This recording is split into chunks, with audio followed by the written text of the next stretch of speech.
Hello guys, চলে এসেছি নতুন একটা মিনি ব্লগ নিয়ে। তো আজকে আমাদের এখানে আছে নেহরভাঙা পুজো। তো এখানে আমাদের কালীবাড়ি এসে সবাই মিলে খেতে হয় চিড়ে প্রসাদ। তো আমরা এখানে চলে এসেছি। তো সবার ফার্স্টে আমরাই এসেছিলাম, তো এসে থেকে কেউ এখনো আসেনি। তো ঠাম্মাও চলে আসলো পিছন পিছন। তো একে একে সবাই দেখো আস্তে আস্তে আসতে শুরু করে দিয়েছে। তারপরে এখানে কালীবাড়ির যে পুজোটা হয়েছিল কালী মন্দিরে, সেই পুজোটাই আমরা প্রসাদটা নিয়ে নিলাম। তারপরে মা এখানে দেখো আস্তে আস্তে সব থালায় বেড়ে নিচ্ছে, কাকে মানে যারা এখনো উপোস থাকে তাদেরকে দেওয়া হয় এই চিড়ে প্রসাদগুলো, তাদেরকে বিতরণ করা হয়। তো মা এখানে দেখো সবাই এখানে একে একে সবাই বসে পড়েছে। তো আমরা এখানে দেখছি মা কি করছে। তারপরে আমরাও খাবো বলে এখানে দাঁড়িয়ে আছি। তো এখানে ঠাম্মা বসে আছে, তারপরে মা একে একে সবাইকে দিয়ে আসলো। আর এই দিনটা না খুবই ভালো লাগে, সবাই একসাথে বসে খেতে হয়। তো বাচ্চারাও এখানে খাচ্ছিল, সবাই খেতে পারে কিন্তু যারা উপোস আছে তাদেরকে দেওয়া হয়, সবাই দেয়।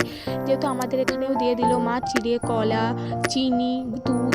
তো এখানে একটা অ্যাক্সিডেন্ট হয়ে গেছে, দেখো তো কি অ্যাক্সিডেন্ট, এটা দুধটা বেশি পড়ে গেছিলো। যাই হোক, তারপরে আমি এটা কলাগুলো টিপে টিপে মেখে নিচ্ছিলাম, কারণ কলাটা একটু শক্ত ছিল। তারপরে এটা খেতে না খুবই টেস্টি হয়, সত্যি বলছি খুবই টেস্টি লাগে খেতে।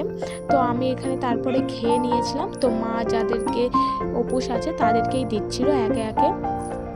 তো মা সবাইকে দেওয়ার পরে মাও খেতে বসে গেছিলো। তো আমাদের এখানে খাওয়া কমপ্লিট হয়ে গেছিলো, তাই আমি আর বোন বাড়ি চলে এসেছি।